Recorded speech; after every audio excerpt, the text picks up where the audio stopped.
শিক্ষা বিষয়ক ভিডিও পেতে এমটিএইচ অনলাইন ক্লাস ইউটিউব চ্যানেলটি সাবস্ক্রাইব করুন আর পাশে থাকা বেল আইকনটি অন করে দিন। ধন্যবাদ। আসসালামু আলাইকুম প্রিয় শিক্ষার্থীবৃন্দ, তোমরা কেমন আছো? আশা করি তোমরা ভালো আছো। আজকে আমরা আলোচনা করব এইচএসসি হিসাব বিজ্ঞান দ্বিতীয় পত্রের দ্বিতীয় অধ্যায় অংশীদারি ব্যবসায় হিসাব নিয়ে। আজকে আমরা এই অধ্যায়ের একবারে প্রাথমিক কথাগুলোই আলোচনা করব, যে কথাগুলো আমাদের মূলত একটা চ্যাপ্টার শুরু করার আগে অবশ্যই লাগে, আমাদের সবাইকে জানতে হয় এগুলা। কারণ এই কথাগুলো ভালো করে বুঝলে আমরা চ্যাপ্টারের গাণিতিক যে সমস্যাগুলো আছে সেগুলো করার সময় গাণিতিক সমস্যাগুলোও বুঝবো।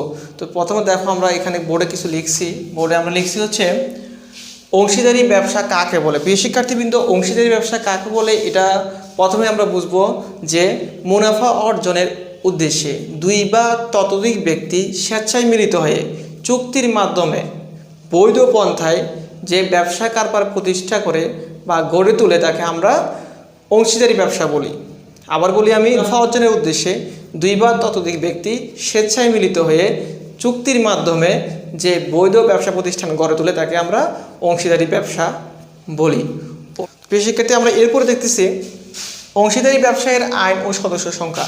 আমরা জানি, হয়তো অনেকে জানি না, যারা জানি না তারা অবশ্যই জেনে নিব। সেটা হচ্ছে অংশীদারি ব্যবসা 1932 সালের আইন দ্বারা গঠিত, পরিচালিত ও নিয়ন্ত্রিত। এরপরে আমাদের আছে সদস্য সংখ্যা। সদস্য সংখ্যা সাধারণত তোমার 2 থেকে 20 জন। অংশীদারি ব্যবসা সাধারণত সদস্য সংখ্যা হচ্ছে 2 থেকে 20 জন। ব্যাংকিংয়ের ক্ষেত্রে সদস্য সংখ্যা সর্বাধিক 10 জন, 2 থেকে 10 জন।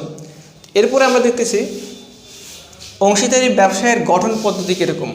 অংশীদারি ব্যবসায়ের গঠন পদ্ধতি হচ্ছে প্রথমেই 2-এর অধিক ব্যক্তি, অথবা আমরা বলতে পারি যে নির্দিষ্ট পরিমাণ ব্যক্তি, যেটা আইন অনুযায়ী বলা আছে, এরা একত্রিত হবে। এরপরে এদের মধ্যে একটা চুক্তি হবে, চুক্তি সম্পাদন হবে। এরপরে তারা একটা নিবন্ধন নিবে, নিবন্ধন নেওয়ার পরে তারা লাইসেন্স সংগ্রহ করে ব্যবসা শুরু করবে।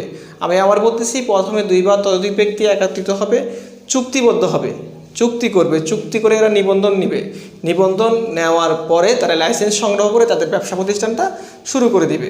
এরপরে আমরা দেখতেছি হচ্ছে এখানে এই অধ্যায়ের গাণিতিক সমস্যা কয়টি কী। আমরা সাধারণত জানি এই অধ্যায়ের গাণিতিক সমস্যা 2টি। মূলত এই অধ্যায়ের গাণিতিক সমস্যা 2টি। একটা হচ্ছে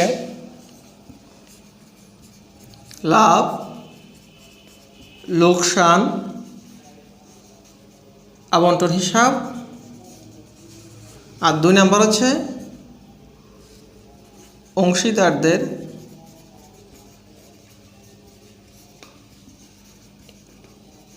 মূলধন হিসাব। অংশীদারদের মূলধন হিসাব মূলত আমাদের এই 2টা গাণিতিক সমস্যা বা এই 2টা অঙ্কই আমাদের এই চ্যাপ্টারের প্রধান অঙ্ক। একটা হচ্ছে লাভ লোকসান আবন্টন হিসাব, লাভ লোকসান আবন্টন হিসাব, অর্থাৎ এই অংশীদাররা পুরো বছর যে একটা ব্যবসা প্রতিষ্ঠান চালিয়ে নিল, তাদের মধ্যে যে একটা লাভ হলো, এই লাভটা তারা চুক্তি অনুযায়ী বন্টন করবেন। বন্টনের যে একটা হিসাব আছে, ওই হিসাবটা আমরা এই যে একটা লাভ লোকসান আবন্টন হিসাব এর মাধ্যমে শিখব বা জানব।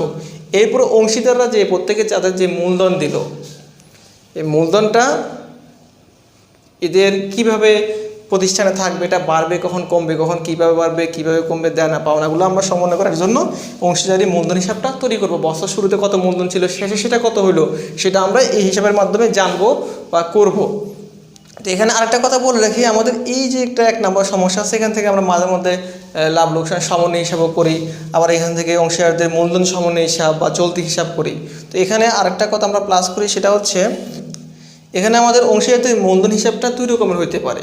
অঙ্কের ধরন অনুযায়ী, অঙ্কের অবস্থা অনুযায়ী আমাদের অংশীদারি মূলধন হিসাবটা 2 রকম হতে পারে। এটাকে আমরা 2 ভাবে ভাগ করতে পারি। একটা হচ্ছে পরিবর্তনশীল মূলধন পদ্ধতি, আর একটা হচ্ছে স্থিতিশীল মূলধন পদ্ধতি।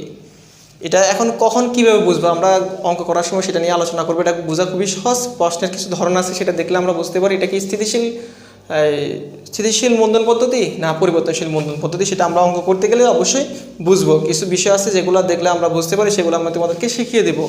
এখন আমরা তো মোটামুটি এই চ্যাপ্টার সম্পর্কে কিছু কথা বলে রাখলাম। তাহলে তোমরা এই চ্যাপ্টার সম্পর্কে যাবতীয় কথাগুলো বইয়ের মধ্যে আছে, তোমরা ভালো করে পড়বা, বুঝে বুঝে পড়বা। যে শব্দগুলো তোমরা বোঝো না, নিচে দাগ দিয়ে রাখবা, দাগ দিয়ে তোমাদের স্যারকে জিজ্ঞেস করবা, অথবা তোমরা যদি চাও কমেন্ট বক্সে কমেন্ট করতে পারো।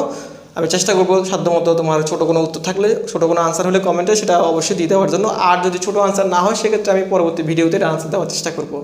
তো তোমাদেরকে আমি আগামী ক্লাসে অর্থাৎ এই পর্বের ঠিক পরের পর্বেই গাণিতিক সমস্যাগুলো নিয়ে আলোচনা করবো। ততক্ষণ পর্যন্ত ভালো থাকো, সুস্থ থাকো। আসসালামু আলাইকুম রহমতুল্লাহ, আল্লাহ হাফেজ।